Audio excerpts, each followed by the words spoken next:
Hi, my name is Ophi YouTube Videos. I am a feminist and a lesbian, and I make conversational commentary videos about both of those things.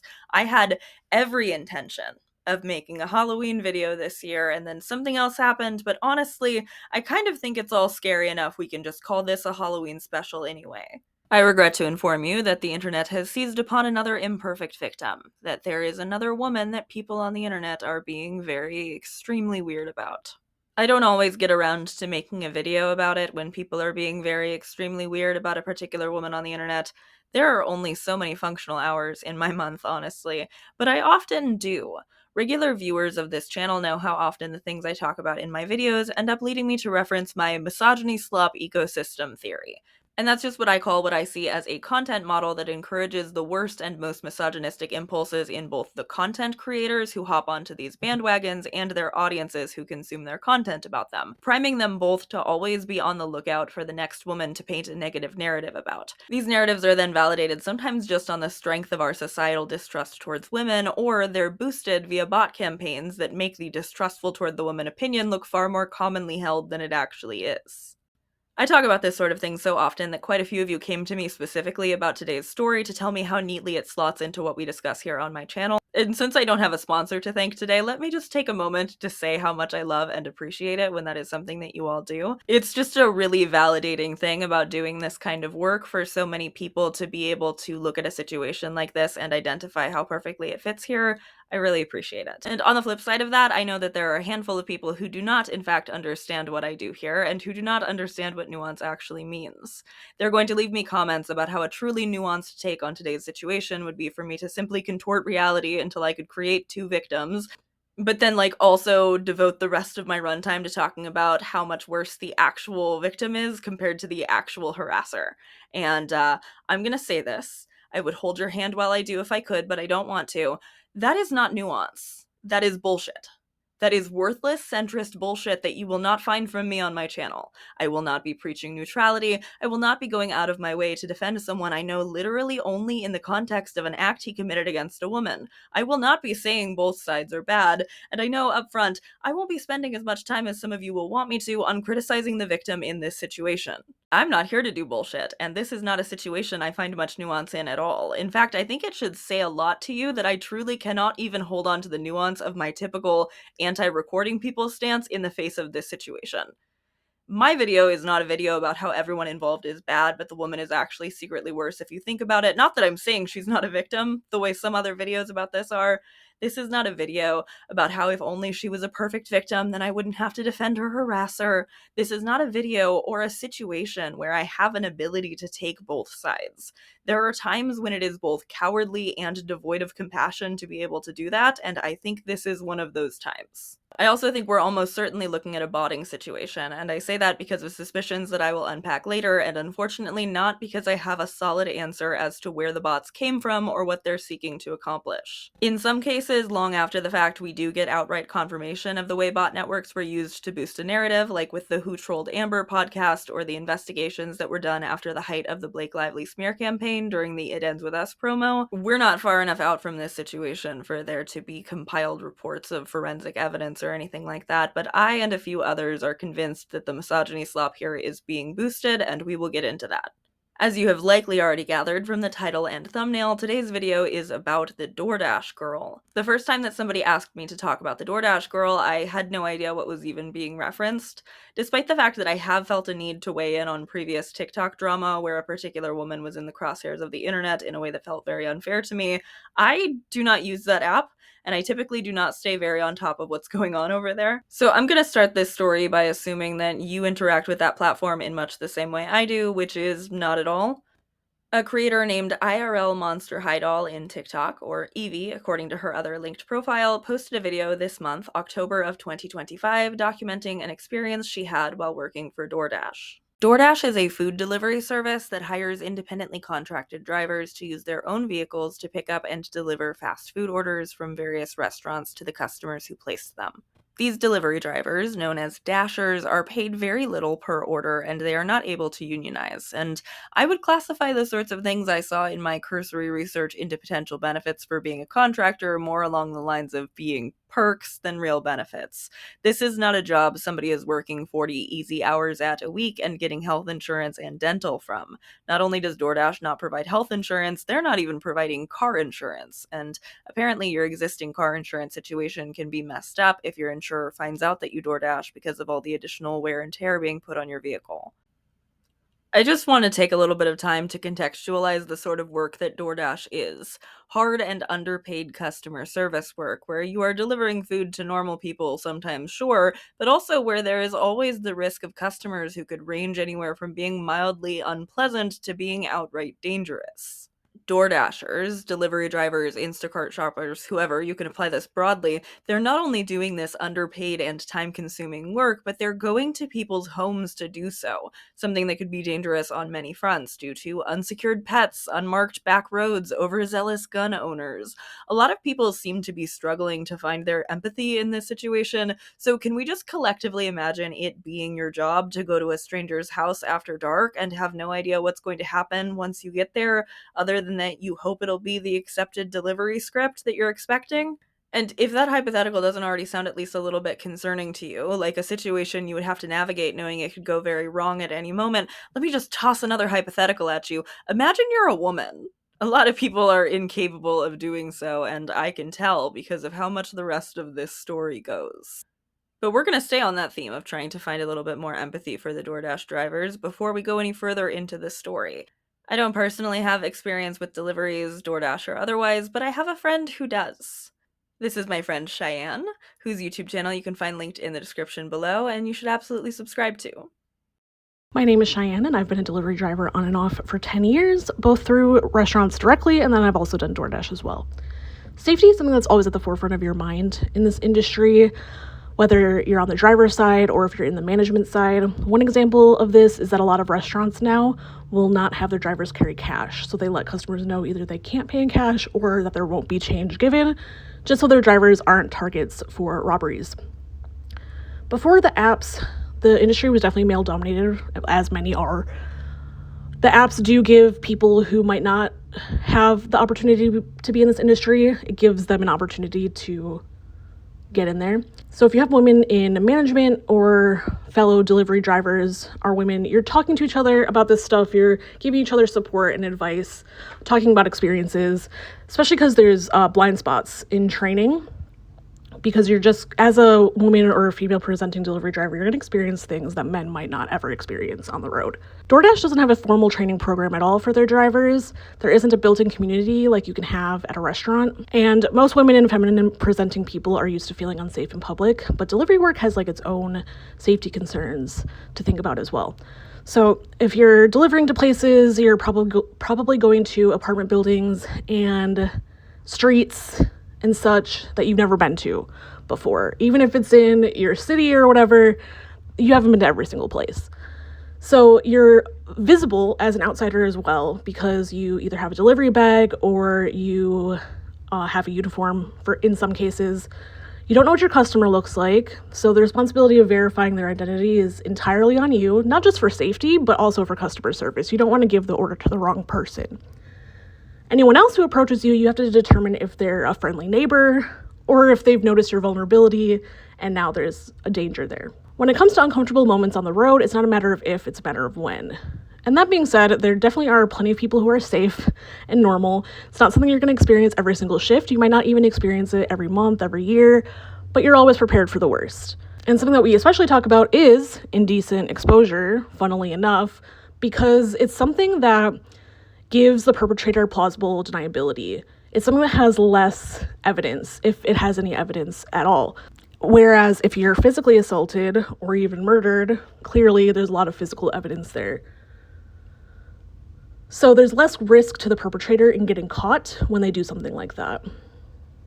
So if anything, you're more prepared for something at that level than you are for like a full-on serial killer scenario.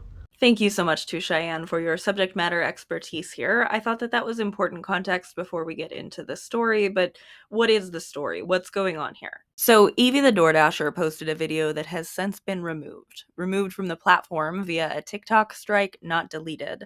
It was posted in mid-October, and it's an about 11-second clip where she shows the delivery order on the porch where she had set it down. The camera then lifts to show that the front door to the house that she's delivering to is wide open, both the storm door in front and the inside door.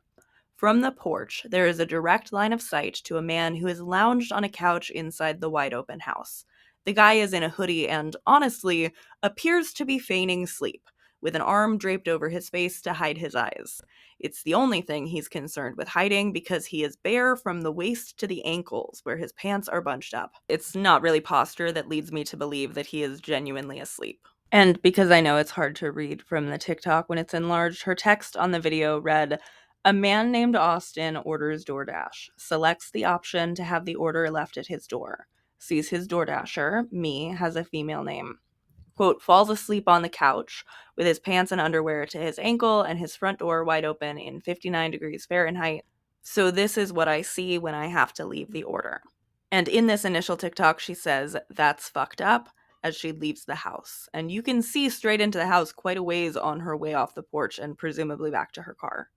I have seen just some baffling leaps to try to justify this. To assume a level of good faith and benefit of the doubt for this stranger man who is doing sexual predator shit that they will just clearly never actually apply to a woman and shame the woman for recording him rather than, like, she should have been concerned instead, I guess, is what they're saying. An implication that made me really, really mad in a really awful, both sides bad, but mostly woman bad, even though she's a victim video I watched about this, was that she ought to have been concerned because what if he had overdosed and was dead and she was recording a dead body? First of all, what if the world was made of pudding? That's not what was going on there. And second of all, I think it's more likely that she could tell that he was feigning sleep because this was clearly a situation he had engineered in order to derive a sexual thrill out of it. So of course she wasn't concerned. She's not his mommy, she's his victim. But let's get into this thing she's being so shamed for, the thing where she recorded him for this TikTok. Now, I love my job, but I don't love that it entails this, but it does. I've spent quite a bit of time zoomed in very far on this video ever since my friend found the original on Reddit. That's because a lot of people have made a lot of claims about this video, so I had to, because they are making claims that are not backed up by anything you can see in this shot. So, I can inform you that at least by majority consensus in my group chat, while the man is clearly poo-bearing it on the couch, you primarily see thighs. People who are telling you that his genitalia are fully visible in this video are overstating, likely because they haven't actually seen the original video. But you don't have to take it from me. I have another expert. Hello, I'm Trash Discourse, penis expert, and I was asked to review some footage to determine whether or not a penis was visible in the footage. So this appears to be a TikTok video in which a man is lying pantsless, completely nude on the couch. You can tell that he's completely nude because you can see part of his lower belly and his entire thighs. However, after reviewing this, zooming in and going frame by frame, I've determined that no penis is present in this footage, likely because of shrinkage due to the cold and it being between the thighs at the time. It was likely visible to the naked eye, as people tend to hold their phones here. The person filming probably could see the penis, but it was not caught on video. No penis was present in this footage. Thank you. No surprise here, I agree with Trash. I always agree with Trash. I love Trash, and you should subscribe if you aren't already. You can find their channel linked in the description below. As Trash said, I have no trouble at all believing that Evie saw genitalia, but I do not believe that I saw genitalia, and I zoomed in really, really far. I will allow, though, that the video is not censored. That's why it was removed from TikTok, why she got a strike on her account, as she would talk about later, and also why I am not showing it here, and also because I love you and you don't need to suffer the same way that I did. I will also counter, though, to everybody who's so concerned about how she didn't censor it. Do you honestly, genuinely believe that if she had censored this video, people would have believed what she was saying? Do you really, really believe that the same internet that is currently spreading misinformation about what was even in this original removed video would have believed that this man was truly naked under a smiley face sticker or whatever else she might have used to censor him? Personally, I can see it. I have a That's So Raven style vision that the same people sharing around selectively cropped videos would be sharing conspiracy theories that the man was actually wearing a Speedo or something under the censor bar, and how dare she lie. I know I said earlier that I watched a really bad video about this. I've watched a few actually by now. But a really, really good video about all of this is one that I will link in the description below from iNabber. I'm pretty sure this is the first iNabber video I've ever even watched, but I really admire the way he dug into this case, and I was incredibly relieved to see somebody with a big platform actually using critical thinking in this situation.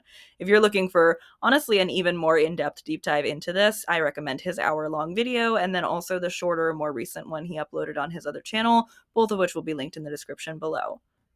In his deep dive, he explained what I've already gone over here.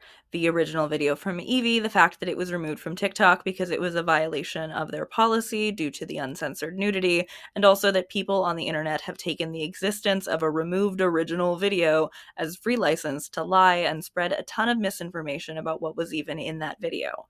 So many people, or botted accounts, or both, are claiming to have seen some original video where Evie approached a door that was allegedly, in their mirror reality, actually only slightly open, and then she proceeded to record this poor innocent man or whatever, and obviously she isn't really the victim here.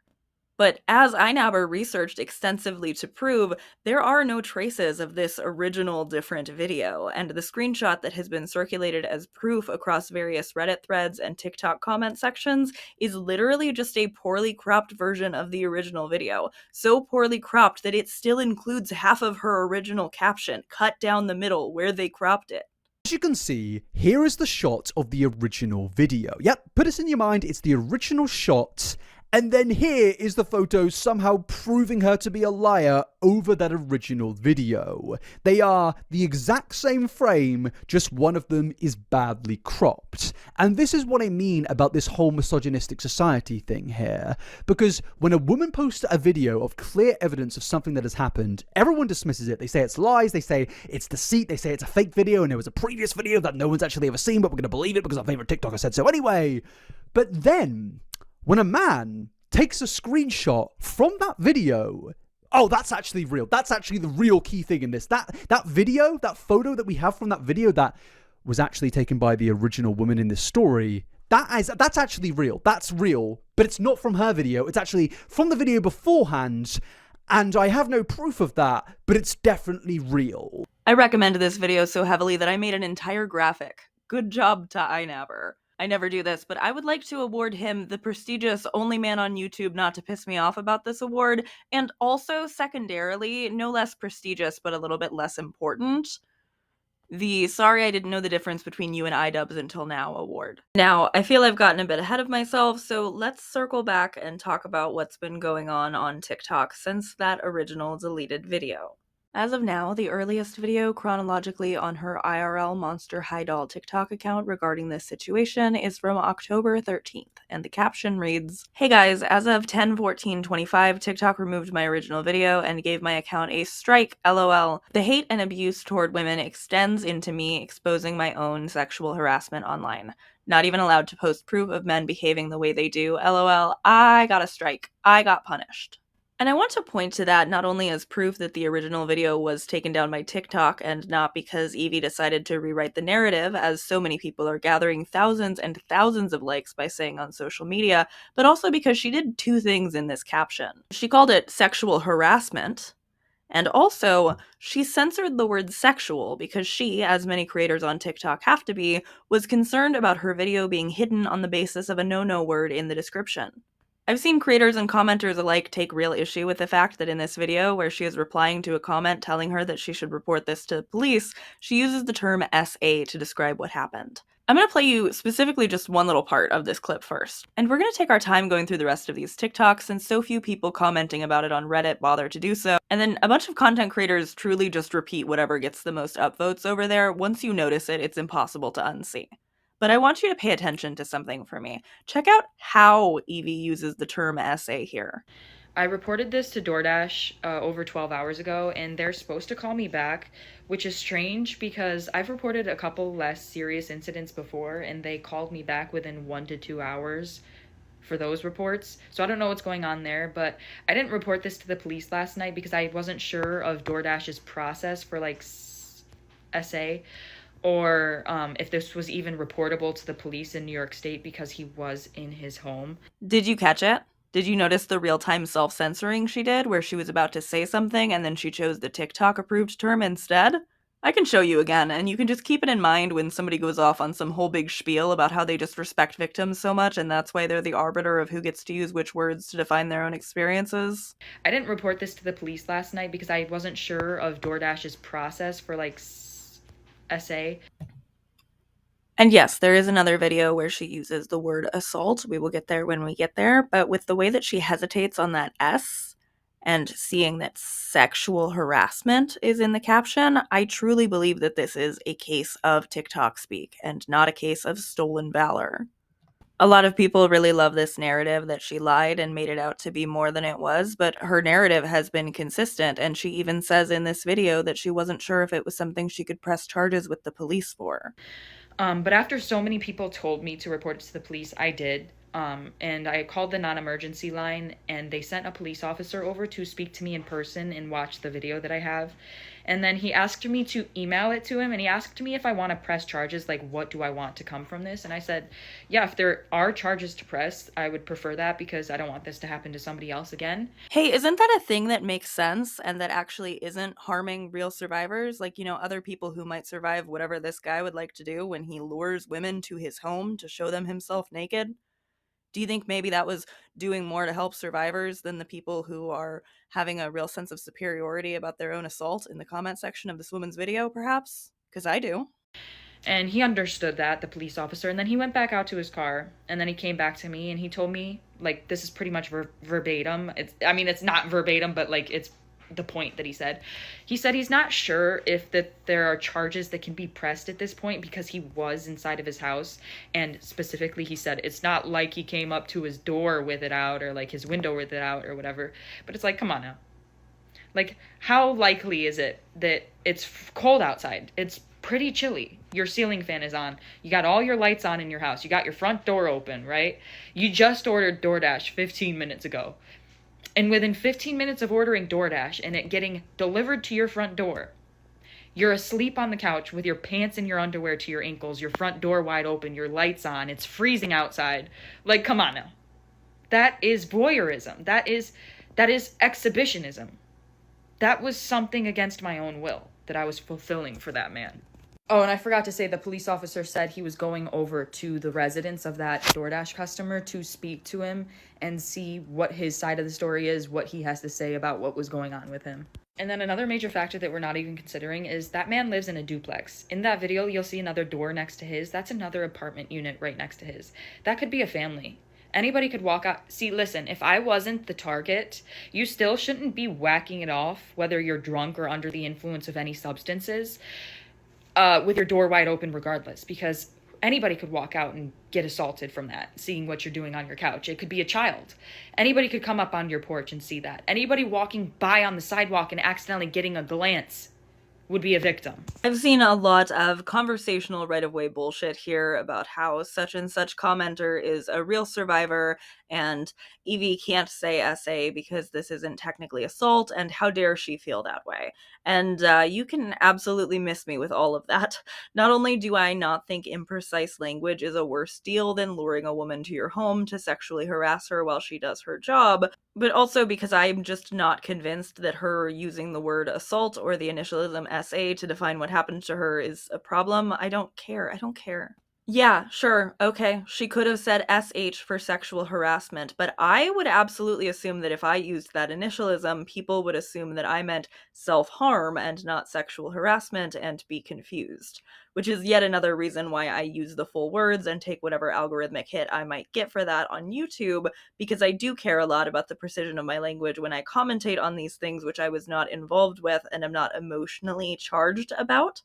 And also just because I know I can get away with it here on YouTube. The standards for that are a lot looser here than they are on TikTok, and this is the kind of structural issue with content at large that I cannot hold against one individual woman, especially not one who has just recently gone through something that seems to have been very traumatic for her, and that I'm comfortable saying would have been traumatic for me too, but apparently not a lot of other people are willing to say that. Another thing that I think would be traumatic would be to lose your job immediately after this. A job, she says, is her only source of income and her way of paying her bills. This video is the one I mentioned earlier, where she uses the word assault and not just the initialism SA, but it's a video where she's very clearly emotional, which will be the case for a few of the rest of the videos up at this point on her TikTok. Hey guys, so DoorDash just deactivated me 2 days after I reported my sexual assault. Hey guys, I just lost my job. And they won't tell me why. She talks about her DoorDash account being deactivated and her not being given a reason why or a link to use to appeal. And she is very animated in this one in a way that I can tell has provided a lot of fuel to the people who hate her. Screenshots from this video where she raises her voice are used as comments on her other videos with smarmy little captions like, "Me when I lie." Her TikTok account is linked in the description below if you'd like to watch these videos for yourself, but I'm not gonna unmute this one. Not because she's saying anything I fundamentally disagree with. You can read the captions, but because the yelling is a bit contrary to my low sensory commentary video vibe, and if you're upset by that, cry about it. But yes, she does use the word sexual assault in this one, specifically in the context of pointing out that she was fired after speaking out about what she experienced. You might feel like that's an overstatement, but I think it's weird as fuck for you to side with the guy who did the sexual harassment in the first place, so maybe keep your opinion about the overstatement to yourself. Just not an opinion I can be lectured into having here to be upset about this word. She also made another video about her interactions with DoorDash support, trying to figure out why her account had been deactivated, and we will get into why her account has been deactivated once we get to that video. In the next video, she comes back and talks about her account being at risk of deletion because of the strikes she has been getting from TikTok. You guys, my account is currently at risk of being banned because I had to explain my story one time, right? They took the video down and gave my account. So I explained my story again and censored the video that I have just so they can't take it down for the same reason. They took it down for the same reason again, and now my account has a second strike. And we'll keep going, but I just want to point out, as iNabber did, that this explains the deleted videos that everybody is just straight up lying about the contents of. They were removed because of the channel strikes. Again, this is another video where she is very animated, and at the end she says, "This is a man's world. I'm the victim. Remember?" A thing that, as I'm sure you won't be surprised by, the internet did not take very well. And they took down my video. They were gonna have to pay me for my second story time because that was over a minute long. They were gonna have to pay me for all those views I got. So nope, they took that right down. They took that right down. Absolutely not. They're not paying me for that. Nope. The comments on this video and the one after it really reflect the misinformation campaign going on about her. People are saying how they can't believe she's making them defend a man, saying how the man who flashed her ought to sue her for posting him, very confidently accusing her of trespassing, sharing the same lie we already saw iNabber debunk about some original video allegedly showing her pushing a door open. People are being cruel, and gleefully so.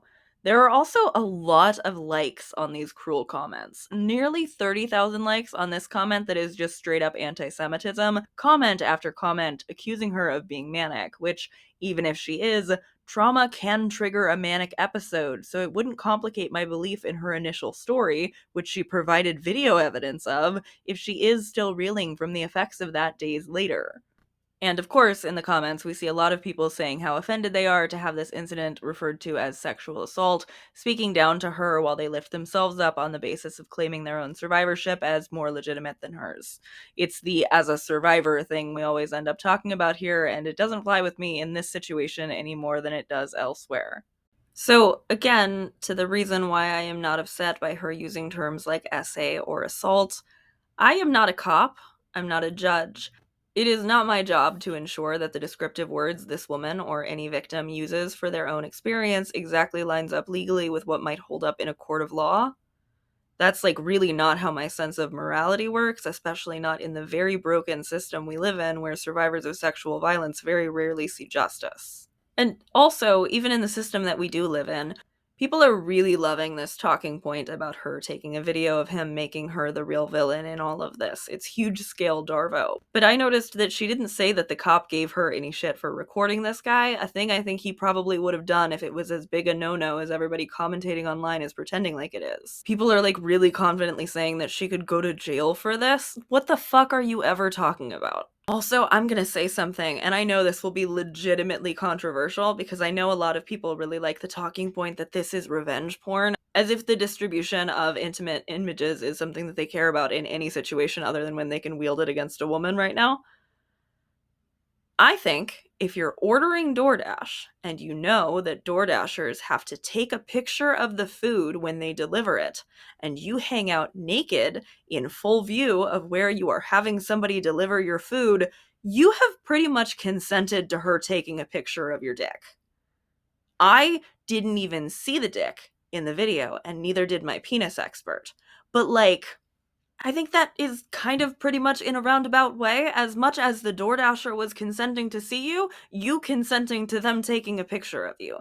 Like, that is the order of events when somebody drops something off from DoorDash. They take a picture of it, and he was hanging out naked in the view of where he wanted it, because that was the deal. Because that was what was going on here, because he was engineering a situation where he could show somebody his penis non-consensually. So, if we are talking based on moral levels, and not real world legal levels, because I'm allowed to do that, because I'm here to give commentary. I'm not here to give a misunderstanding of what the law is, but what I think sounds right and what makes me sound the smartest. I'm here to tell you what I actually think about this situation and how it coheres in my worldview. And my worldview is, it's fucking fine that she took a video of him. Because if she didn't have evidence, y'all would be doing an even worse version of the exact same shit you're doing right now.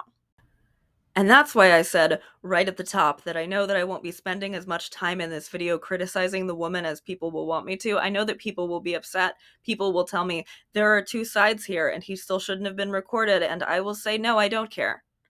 I don't care. I know that I'm one of apparently very few people who doesn't care, but I don't care. And though I don't think it was as, like, abjectly illegal as people online are pretending like it is for her to record him, it's not to say that she didn't face any negative consequences for the recording.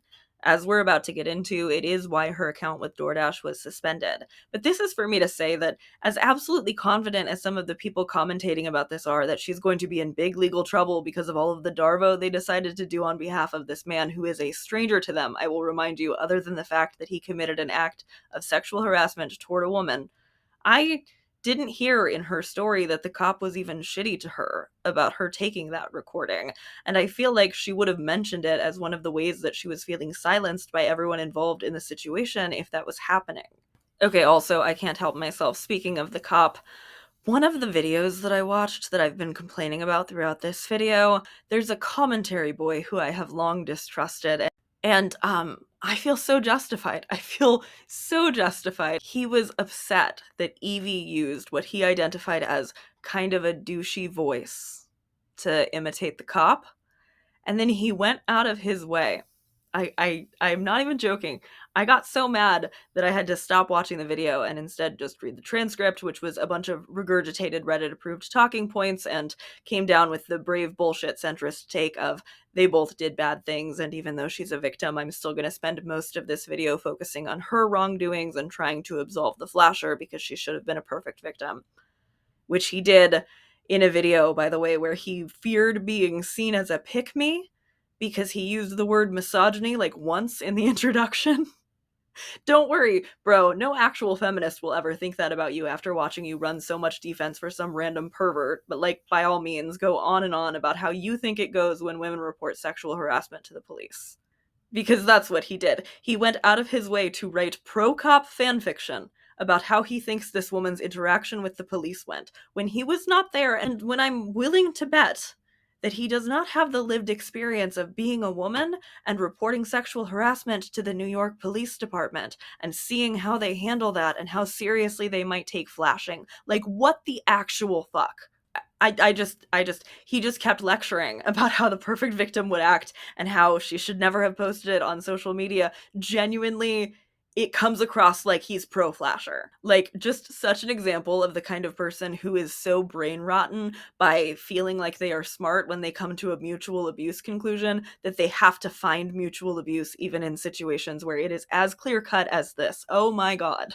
It makes me so mad. I think I need to move back into Evie's TikTok so that I don't start handing out reverse trophies. A bunch of my friends are helping me with this video, so I kind of only want to show you people that I agree with commentating on this and not somebody who makes me that mad, but I am mad about that. So the next video on Evie's timeline, and the most recent one that has been uploaded to her account as of the day I am recording this, is essentially a story time summarizing everything we have heard so far. That her videos had been removed by TikTok, that she had her DoorDash account deactivated, and had been struggling with the appeal to be given a reason why. In this video, she gives the update. She learned that her account was suspended when the rest of the world did because DoorDash made a statement on their own TikTok within about an hour of finally emailing her the reason for the termination. And again, the benefit of not being a judge or a cop or tying my sense of morality to what is possible in our current broken legal system, I can make moral judgments. I can cast aside whatever legal liability and culpability DoorDash might have, and I can say that morally, I think DoorDash's statement was cowardly. Practically, I think it served to stoke the flames of misinformation and harassment going on around Evie and to take the focus off of DoorDash, who was receiving backlash for suspending her. Because, yeah, they suspended her, they suspended both parties, and they provided a public reason for suspending Evie that ties very well into the kind of bad faith spin that had already been going on about her. We've seen some tough and sensitive posts over the past few days, and we want to clear the air. No one should ever have to experience sexual assault, harassment, or abuse, and DoorDash never deactivates someone for reporting it. Full stop. We take these reports incredibly seriously and work closely with law enforcement to investigate and support those affected. In this case, the Dasher let us know about an experience that made them feel unsafe, and that's exactly what we always want Dashers to do. Our team immediately began investigating and has been in direct contact with law enforcement, and is prepared to fully support any of their efforts. However, posting a video of a customer in their home and disclosing their personal details publicly is a clear violation of our policies. That is the sole reason that this Dasher's account was deactivated, along with the customers, while we investigated. We've also ensured that the Dasher has full access to their earnings. We know these are sensitive situations, and we want every Dasher to know, if you ever feel unsafe or experience something concerning, come to us. We're here to listen, act, and support. It's just more cowardly, both sides centrist bullshit. As I've said, I don't care. I'm not here to talk about the legal repercussions. I understand that this was probably a policy violation. I also understand that the videos were taken down and that they probably could have cut her a little bit of slack, but they decided not to. And not only did they decide not to, but they decided to put out a statement that seems to reinforce a lot of the talking points being circulated against Evie. They didn't say that she entered the house, but this statement almost seems to back up the narrative that is being pushed when people talk about the cropped images, the seemingly hallucinated video that nobody can turn up where they claim that she admitted to opening the door, or the actually hallucinated AI-generated videos faking ring cam footage, which are clearly marked as being AI-generated but then get referenced across Reddit threads and comment sections as if they are completely legitimate, which then reinforces people's idea that because they saw so many people reference some other side of the story at some point, that someone down the line must have actually seen it and been telling the truth. But they're not telling the truth. Even if they believe what they're seeing, they don't care enough to know if it's the truth. I think a lot of people take things like saw the video to mean I saw a screenshot of a video that I did not watch and did not care to notice had cropped text in the middle of it, and that I didn't even click on to notice was not more than just a screenshot. Nobody has been able to provide this video. Nobody cares about having actually seen it for themselves before they parrot the thing that they were told about how it must exist and what must be on it. And you can see this in the way that a lot of the heavily liked comments on her TikTok videos are phrased. Some are stated as if they really do have the full information, as if they really have seen this fake video, but many of them just fake innocently asking things like, didn't she lie? there are a few reasons that this might be getting commented, but assuming that these are actual real people who are doing this, I would assume that it's because of some sort of desire for participation in the conversation. It's for the purpose of being able to feel as though they actually have something to provide for a discussion, but not to be on the hook to actually provide any of the details themselves, and so you ask it as a question. But I think personally, if you don't know enough about something to actually know the details, you don't know enough about it to be taken seriously in discussions about it. And that's apparently an increasingly rare opinion on the internet. A lot of people just genuinely enjoy this woman hate call and response. It's another thing like Reddit sentiments getting repeated in commentary videos so faithfully you can outline a video based on what got the most upvotes, where you just can't unsee it once you see it. The kind of thing that leads people to tell me all of their infidelity-related reasons for hating some random famous woman when I'm defending her for something that has absolutely nothing to do with that. The kind of thing that leads even real people to make incredibly repetitive and similar comments just for upvotes and dopamine from like notifications.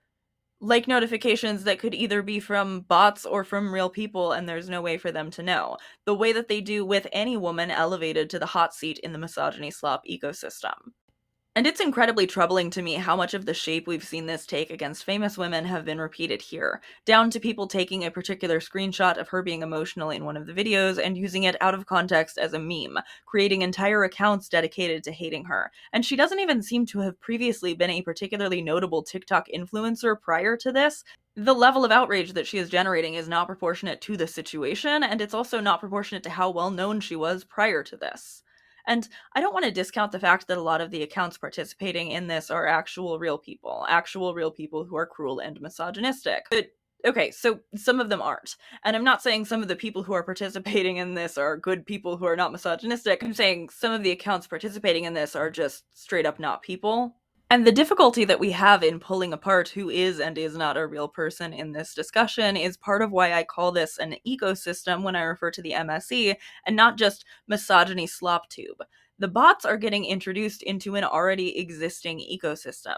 They feed their talking points to an audience that is already being primed for anti-woman, anti-survivor narratives, who already did this last time around, and the time before, and the time before, and who have been salivating for "my dog stepped on a bee 2.0 because it's the most fun they've ever had on the internet. That audience sees comments that have a ton of likes, which they assume are from the rest of the audience, which they assume validates that their position is the most popular one, which pressures them into adopting it publicly, which then furthers the chances of that position becoming the truly most popular opinion. It's why it's pretty much impossible to tell in a situation like the Blake Lively smear campaign which creators might have been paid directly to further the talking points, and which creators just noticed what was getting the most engagement, either on Reddit threads they researched on, or in their own comment section when they discussed this, and then they follow the popular opinion where it leads them because that leads to more money. And here, like every other campaign like this, it's impossible to say that this is either entirely bots or entirely people. There are real people doing this, real established creators apparently falling for this sort of thing and repeating it. And they're falling for it and repeating it because there are definitely, absolutely also bots. Remember I said earlier that we aren't far enough out for there to be big, extensive, independent research about this situation? That doesn't mean there hasn't been any research at all. I'd love to introduce our final expert, my friend Schmowder. My channel name is Schmowder. I'm a professional private investigator. I also have a law degree. Just to be clear, I don't practice law. I'm currently not licensed.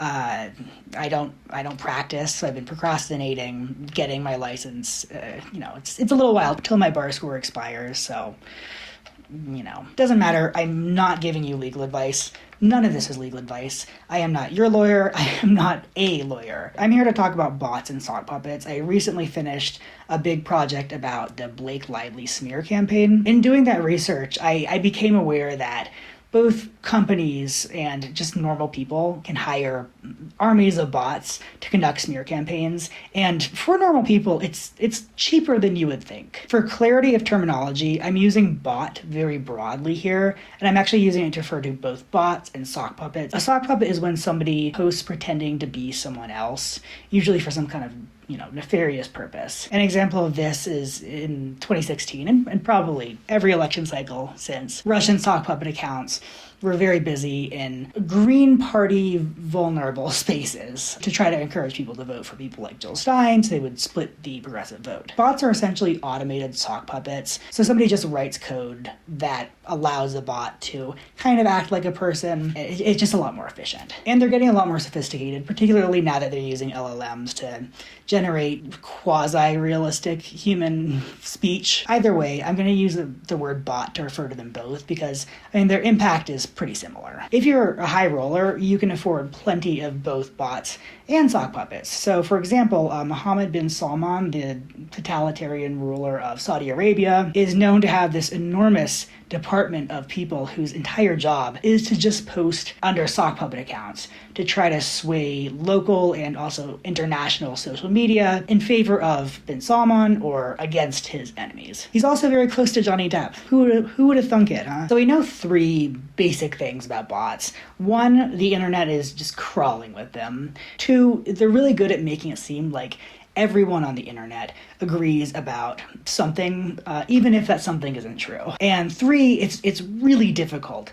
to tell whether somebody is a bot. Addressing point 3 first, sometimes it's super obvious, like if there's an account that's just posting the same link over and over again, or it's like a spam bot, there's not a lot of gray area there. But that's usually not the case, particularly since sites like Reddit and Twitter closed off their API or put it behind a really substantial financial barrier for people like me. You need to look at the account as a whole and then make kind of an informed guess about whether or not you think that it's legitimate. Here's a general list of botting red flags to keep your eye out for. The first one, and one of the most damning in my opinion, is an account that has a sudden spike in activity after an extended period dormant. Particularly if, as that activity spike is happening, the account is pivoting to a different interest. A lot of bot accounts started off as just people's accounts that got hacked. So if an account was posting about, like, I don't know, RC cars 2 years ago and then went silent, and then suddenly took a keen interest in posting nothing but Hailey Bieber cringe content, that's a pretty big tell. Red flag, or maybe yellow flag number 2, is an account with few to no posts, and on platforms like Instagram and TikTok, an account with few to no followers. I mean, it's not definitive. Like, you can have bot networks follow each other to make it seem like they have a bunch of followers and they're part of this community. And likewise, you can just have a lurker account. You don't post, but you're lurking, right? So this really needs to exist in conjunction with other evidence for it to point towards an account being a bot. Flag 3 is, on Reddit at least, an account being unverified can be a yellow flag. Bots can verify emails through botted emails, and accounts with verified emails can still be hacked. Like, I know for a fact that I have either a Reddit or Instagram account that I know is hacked. And I don't care about it, and so I just kind of let them have it. And I still occasionally get, like, a notification that somebody in Ukraine is logging in to my old Instagram. And also, it's super common for actual people to not verify their Reddit account or whatever. A lot of people don't bother. Who can blame them? I have also noticed that subreddits that I believe skew older have a much higher saturation of verified accounts than subreddits that skew younger. You know, surprise, surprise, old people follow the rules more. They're more risk adverse. Shocker. And point 4, bots are a lot more likely to post or engage with porn. I'm not saying this to stigmatize porn or sex work, obviously. It's just a trait. I think probably because that's one of the most monetizable ways to use bots. I first noticed this when I did a little experiment like a year and a half ago. I just created kind of a bot farm with a bunch of Ask Reddit accounts to see what happened to them, and a huge portion of them posted porn. I had that kind of confirmed later during the first No Kings protest. I just noticed a lot of really suspicious accounts posting anti-protest things all of a sudden. I sampled 50 pro-protest accounts and 50 anti-protest accounts. I found that the anti-protest accounts were 8 times more likely to post porn, and they were, of course, the ones that I suspected of being bots in the first place. For the record, it's been about 5 months since I started that experiment, I guess. I've still been following them. And in that time, the anti-protester accounts are like 13 times more likely to be suspended or deleted, so little suspect. You'll notice in that whole list, there are a lot of yellow flags, but there's no smoking gun, there's no definitive sign that an account is botted. Because, we're talking about these sort of broad trends, these posting habits that vary in general between bots and people. So to get an idea about whether or not this specific event, this campaign against the DoorDash lady is being botted, we have to look beyond individual accounts and just kind of sample the behavior of larger groups. So here I suspected that the accounts that were blaming or defaming or discrediting the victim would have a higher saturation of bots than accounts that were defending her. So to test that theory, I need to take two samples, one of the pro-Flasher accounts and one of the anti-Flasher accounts, and compare them to see how their general behavior lines up. If, when we compare these populations, there's a really significant difference in the way that these accounts are behaving, and one group is exhibiting a significantly more bot-adjacent behavior, then we can say pretty definitively that that side is botting. So I took a sample of 46, 23 for the pro-Flasher,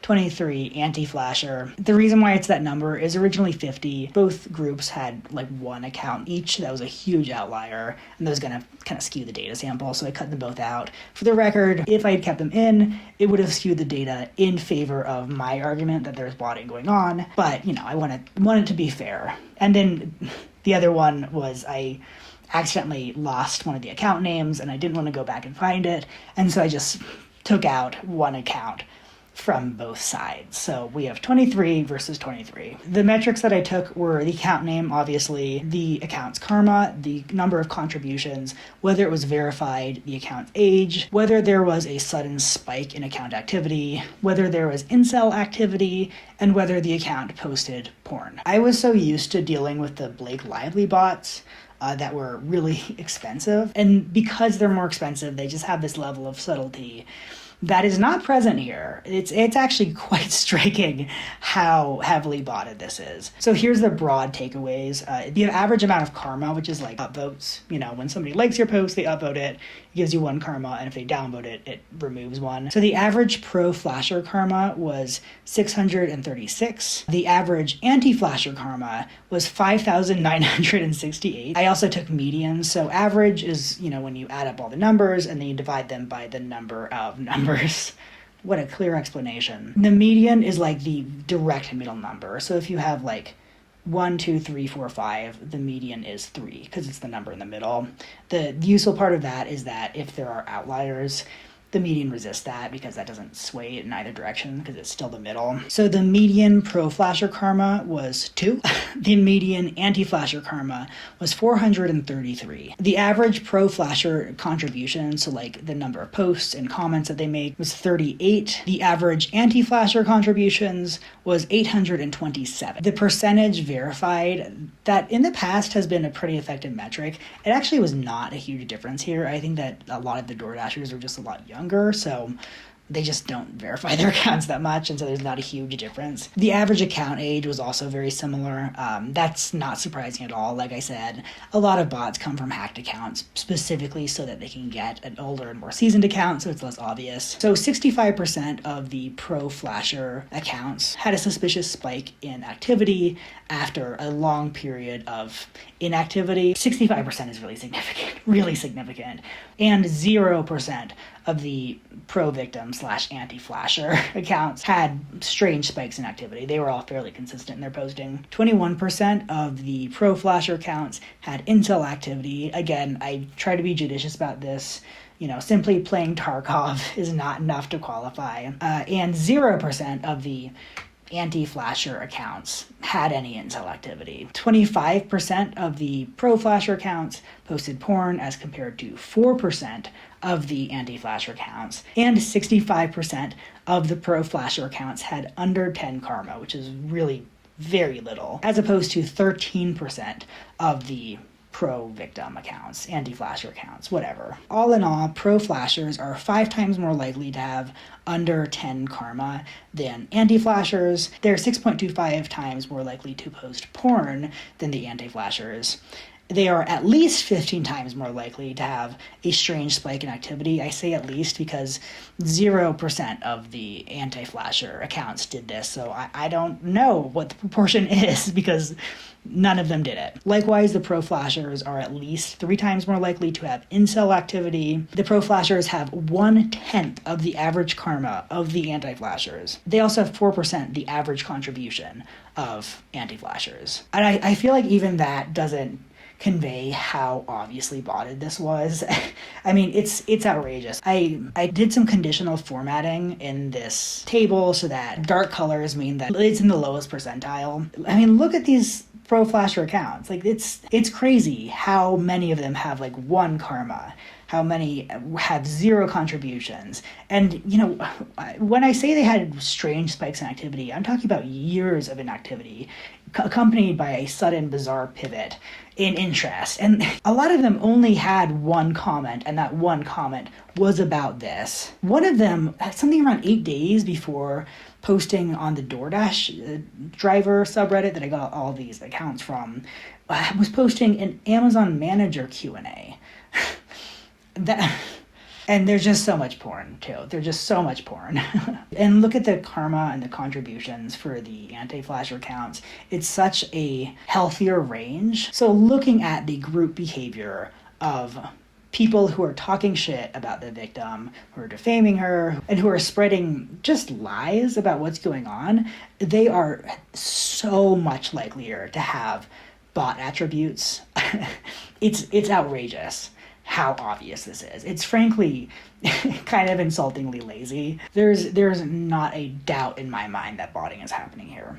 And a lot of people were also saying that this seems botted on that post, which is, you know, nice breath of fresh air. It's great that people are kind of waking up to this. Oh my god, Schmowder with the upset. I was too quick to give the trophy to iNabber, but I don't have it in me to snatch it back after he made such a good video about this. And the good news is, I so rarely have a chance to give these trophies out that I have plenty. I think even though I'm the one who brought Schmowder into this particular video and discourse, we gotta give an only man on YouTube not to piss me off award to Schmowder as well. This is truly unheard of for me to hand out 2 in one day. I've never handed one out before. I would love to hear them accuse me of hating men now. No, not only am I not rescinding iNabber's trophy, I will again direct you to his shorter follow-up video about the situation, where he also suspects bot activity. I found his evidence super compelling as well. It really does appear as though the comments that are critical of Evie on her TikToks are boosted far, far beyond any activity happening about this story on YouTube. And iNabber seems to cover TikTok-related things much more often than I do, so I trust his sense of when that should add up into something he expects to see more engagement on YouTube.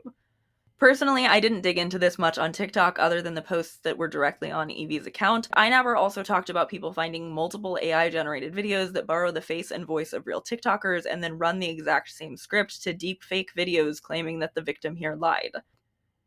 And I don't understand why this is happening. But something I do understand is that bot campaigns are not incredibly expensive to run. One theory is that it may be the flasher who ordered the food who hired these. Another theory is that it may be DoorDash, for the same reasons I explained when I spoke about their statement on firing Evie. They were getting negative PR around this story.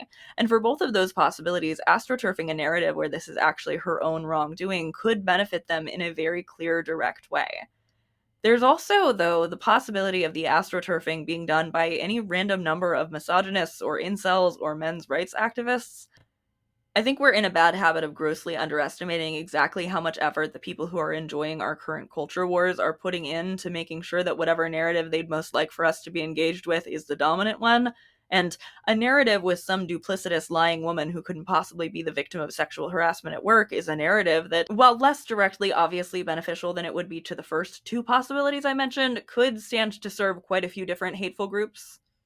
Either way, though, something to be aware of not only during this conversation, but during so many others we've been having like it lately, is exactly how effective a bot campaign like this can be in laundering misinformation. Can you genuinely say that you wouldn't be more compelled to believe that something is true if you see 30,000 likes behind it? Because I think it takes genuine work not to let that sort of thing bias the way you take information in. Work that I just am not convinced a lot of people who end up carrying water for these smear campaigns are even aware that they need to be doing. especially not if they can't even bother to question why the screenshot has the text cut off in the middle. Like, it's so obvious. I might not have all the answers I wish I had about what these bots are being hired out to try to accomplish, but I do have some things I want to say about what's being accomplished in the more organic seeming discourse about this, so let me get into that. One, I know I already said this, but I will repeat it again. People are going out of their way to attempt to exonerate this man for doing something that we can all see as creepy, and that we can all see as creepy because she took video evidence of it. What this accomplishes is not even defending a famous man who you might have already liked. This is deciding that the person you need to defend in this situation is the Flasher. And that is a mindset that I truly cannot comprehend. I think infinitely so much less of you if you have been participating in that in any form. Number two, as I've already mentioned, people are attempting to pretend like the distribution of non-consensual sexual images is something they typically care about, because it sounds really catchy to call what Evie did technically revenge porn, a thing it is not, and a term that is not even most commonly used anymore. As I've already said, flippantly, I know, I personally do not have some big moral issue with Evie recording this man or with her posting it. I also think, even if I did think there was something wrong with that, the level to which you are running defense for a predator and doing Darvo when you buy into this is honestly just difficult for me to state. Like, I would honestly almost rather try to believe that you're just doing it on purpose because you know that you hate women than I would try to believe that somebody's brain could legitimately be that rotten and they wouldn't be able to tell.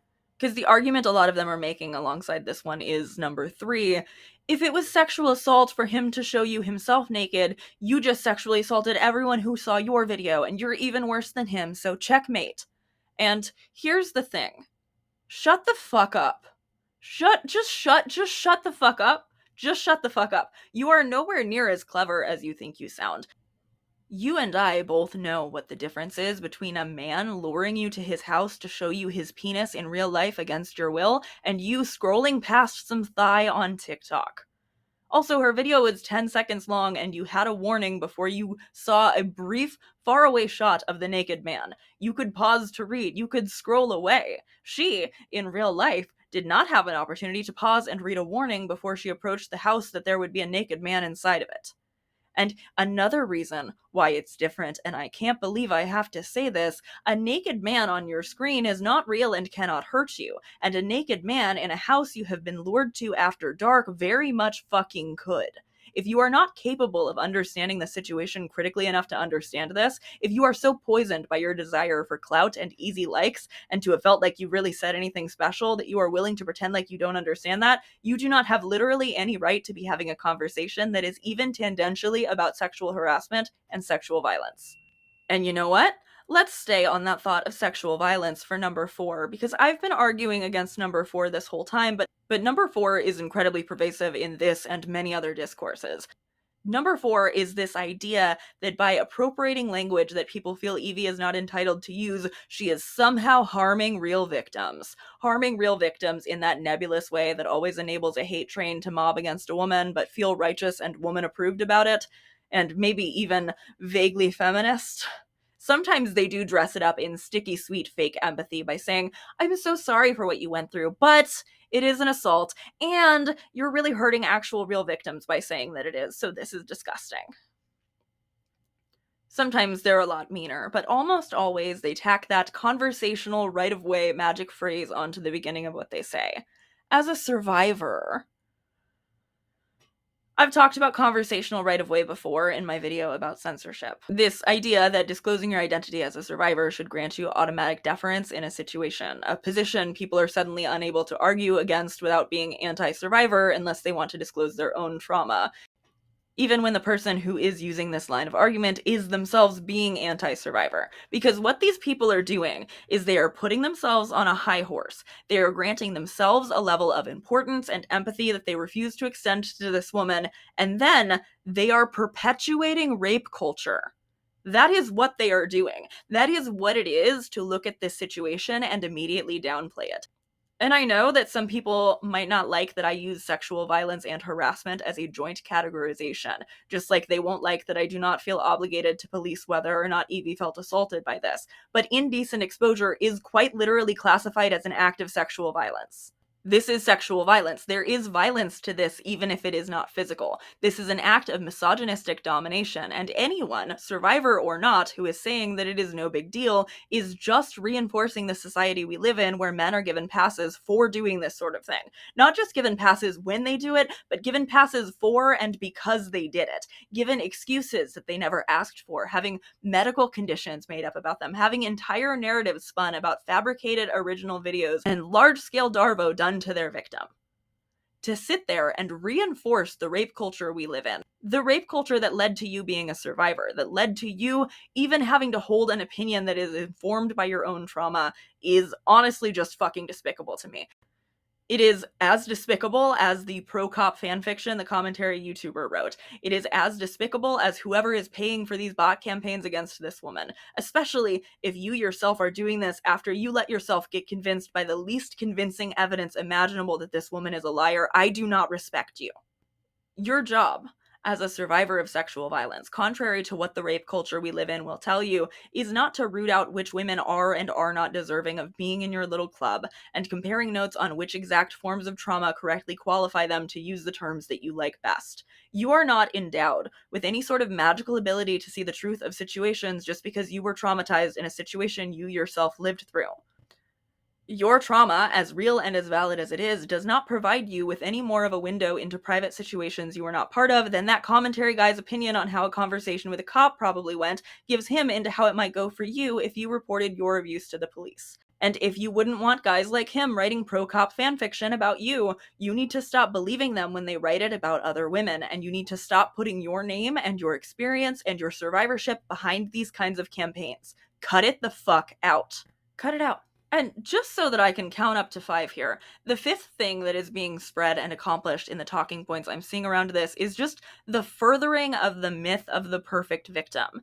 Everybody wants to have opinions about what words she should use, what she should have done, how she should have handled things. But she said in her video about this that this is the only form of justice she feels she can get, telling her story and being public about what she experienced. Like, you straight up do not even have to think that posting this sort of thing to TikTok is a good idea or the best course of action. You just also really don't get to shame and denigrate her for it while she's also in the middle of an enormous bot campaign against her, has just lost her job, and has been flashed while she was at that job. At least, not without me wondering why you would feel so compelled to run defense for a flasher and trusting you less for the rest of our lives. Because we know a perfect victim would not have recorded him, or she would have censored his thighs, or she would have just gone to the police quietly and then quietly left when the police didn't do anything, as they regularly do not about flashing cases. A perfect victim would not have made any problems for anybody or taken to the internet to speak up about what she experienced. Better yet, a perfect victim wouldn't have gone to the police at all. She would have stopped way short of the door, dropped the food, and ran away, or she should have called the police because some guy thinks that she should be concerned that this was a dead body. Or she should get over it because everybody gets flashed and it's no big deal. Or the thing is that you don't have to play that game. Look how easy it is for me to simply not play that game. I have been talking for a very long time now without devoting any significant amount of time to participating in the wide-scale DARVO against this woman. This woman, who, by the way, is also a lesbian. One of the most recent videos on her TikTok prior to this entire event and the campaign against her references her lesbianism. And I think that should factor into our understanding of this situation, but instead I'm just not seeing it brought up at all. As a lesbian myself, I want to say that there is another layer here to what could be a traumatizing and upsetting experience for anyone. It's not that I think that straight or bisexual women are actually more receptive to being flashed or less likely to be traumatized by it. I just think we're missing a bit of the intersectionality of it here when what is being discussed and picked apart here is specifically a lesbian woman experiencing an act of sexual violence. And I have not provided any benefit of the doubt to the flasher previously. This is the one place where I will extend a hint of understanding. He likely did not know that she was a lesbian. He did know that she was a woman because of her name and her dasher picture. But I will allow that there's pretty much no way that the initial flasher would have known enough about her for this to be specifically a lesbophobic act. But we, the audience, we know enough about her to know that some of the response to this is likely as a result of lesbophobia, right? And I, a lesbian, just want to say that I think it's very possible that an act of non-consensual sexual violence would feel not only like an affront to you against a woman, but also against you as a lesbian in particular, against the life that you live and the life that you want for yourself, and that it would feel extra violating as a result of that. And that that's just another way in which it would feel violating. So again, I just want to zoom out on this situation. This is a woman who works thankless, low-paying gig work, so she's likely not among the most financially secure or comfortable. A woman who is a lesbian and whose company did not back her and instead posted a statement that provided a lot of fuel to a lot of really salacious claims against her, and who experienced and is speaking about something that a lot of especially women and feminine presenting delivery drivers experience, and that is not less sexually violent because of how commonplace and regularly downplayed it is. Why would you contribute to that downplaying? Why would you do that? You don't have to do this. Nobody is making you do this. Nobody is making you comment on videos about this woman and ask, didn't she lie? Isn't she a liar? Nobody's making you do that. You decided to do that. You looked at a very straightforward situation, and even though you're pretending like you're having empathy for both of them, you found empathy for a flasher when the only thing you know about him is that he is a flasher. And I think that's disgusting. I guess my closing thoughts here are like, how safe are you from leaving a comment on a video where you want to feel like you have more information about a situation you don't really know about? How safe are you from saying something like, didn't she lie, based on a screenshot of a crop from her own video? Are you looking closely enough to realize that things like that have half-visible text, or are you just sort of internalizing that it might be true? There is botting going on. There is rape culture. There are confident assertions of things that don't seem to be backed up by law. There is DARVO. But there's also this other thing going on, too, in this discussion that I don't quite know how to put into words yet, but that I've been identifying all over the place lately, and I found it summed up very well in this random Reddit interaction I saw about this. Somebody made some sort of statement that was based very clearly on false information. Somebody responded asking them if they had seen the original video, and then proceeded to explain the contents of the original video, to which the original commenter replied with something that has been stuck in my head for like 3 days now. Do I have to conduct a full investigation before commenting? I'm responding to what I am seeing here, and she is doing herself no favors describing indecent exposure as assault and uploading nudes to the internet. No, I am not going to track down the video with the revenge porn in it. Is that not just how people are engaging with everything lately? This is the sort of thing that feels so impossible to try to even solve. Of course, people think that their random, uninformed opinion is as valid without any research as the opinion of someone who actually looked into the situation. Of course, people are content with what's been summarized to them secondhand by a charismatic, confident, lying idiot, or even a deepfake with no intonation of an influencer saying the exact same script they made another deepfake of. Of course, this is happening on TikTok. This is going on in such a grand scale in our government, in the sort of people we see elevated to positions of actual authority, in the rise of anti-vaccine and anti-science rhetoric. Of course, people are falling for bots. Of course, they're falling for misinformation. It doesn't have to be about anything being true anymore. Nothing does. It's about whatever narrative is most exciting, whatever most makes you feel like you're part of something, as if you've cracked a secret code no one ever has before. Women lie. Groundbreaking. As if you're not just doing obvious contortions to justify sexual violence against some random lesbian who you could simply leave alone instead. And this is why I was saying that this is scary. This is scary. I don't have an easy solution for how to fix this. I feel like we are broken as a culture. And I never have an easy solution when I talk about this sort of thing, but I do think that it's something worth being aware of. I think it's something to really challenge in ourselves and what we allow for in the discourse we consume and take seriously. People should not be telling you proudly about their refusal to even engage with the thing they're commenting on. The only thing that they're telling you when they do that is how little they know, and they're telling it to you in a way that implies their moral superiority should account for a clear and obvious gap in knowledge or even curiosity, and that is deeply fucking troubling. You don't have to pretend to take people like that seriously. You really don't. You don't have to meet them in the middle, agree that their concerns are valid. You could just take the side of a victim without contributing to wide-scale smears on her character. And you're welcome to sit with the dissonance of seeing someone do something you yourself wouldn't do without calling her a liar and a criminal for doing it. Linked in my description below, you will also find a TikTok from Cat Black and a brand new piece from Cat Tenbarge in Spitfire News. Both cats are feminists who I really appreciate the opportunity to hear from on any given situation. I also appreciate the opportunity to hear and learn from all my friends who helped me out so much with this video. Again, please make sure that you check everybody out. Thank you so much to Cheyenne and Schmowder and Trash Discourse and Little Shop of Alley for contributing to this video, and thank you so much to Marty for my thumbnail. Thank you also to my Patreon supporters, a few of whose names you can see on the screen right now. Patreon is a huge help for me. As you may know, there's a big stupid government shutdown going on right now in the United States because of, that whole everybody with no actual intelligence is getting promoted to positions of authority thing. Right now it's going on so long that it looks like food stamps are going to be suspended for the next month. I rely not only on my Patreon support, but also on food stamps to feed myself, and especially with some recent videos underperforming, I'm looking down at a month where I'm going to be really low on funds, and I would be so much worse off without the financial support over there on Patreon that I really can't even bear to think about it. I just want to say what a huge, enormous help it is to me. I appreciate you so much. I also appreciate anyone who's ever given me one-time donations via the coffee, via super chats here on YouTube.